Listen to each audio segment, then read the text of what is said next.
किसी भी महान घटना के पीछे कई छोटी छोटी घटनाएं होती हैं जो मिलकर उस पल की नींव रखती हैं। रामायण में राम के चरित्र को समझने से पहले हमें उस व्यक्ति को समझना होगा जिन्होंने राम जैसे पुत्र के लिए जीवन भर तपस्या की, राजा दशरथ। उनका असली नाम था नेमी, लेकिन वे दशरथ बने क्योंकि उनका रथ 10 दिशाओं में दौड़ता और कोई शत्रु उनके सामने टिकता नहीं था। देवता भी उनका सम्मान करते थे।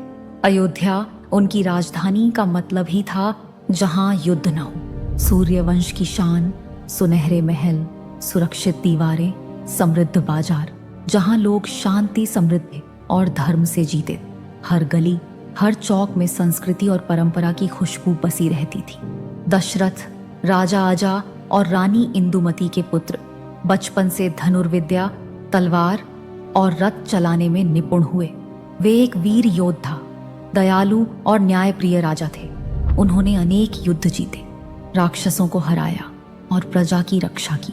उनकी 3 पत्नियां थीं, कौशल्या ज्ञान और मर्यादा की मूर्ति, सुमित्रा प्रेम और दान का सागर, कैकेयी शूरवीर और बुद्धिमान जो रणभूमि में राजा के साथ कंधे से कंधा मिलाती थी।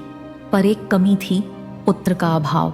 वंश को आगे बढ़ाने वाला कोई उत्तराधिकारी नहीं था। यही उनके जीवन की सबसे बड़ी पीड़ा थी जो उनके हृदय के कोने में छुपी रहती थी। इस पीड़ा को दूर करने के लिए दशरथ ने एक ऐसा निर्णय लिया जो रामायण के इतिहास को हमेशा के लिए बदल देगा। तो ये थी कहानी राजा दशरथ की। अगले एपिसोड में जानेंगे कहानी उस नगरी की जिसने राजा दशरथ से लेकर राम सबको अपनी गोद में पलते देखा।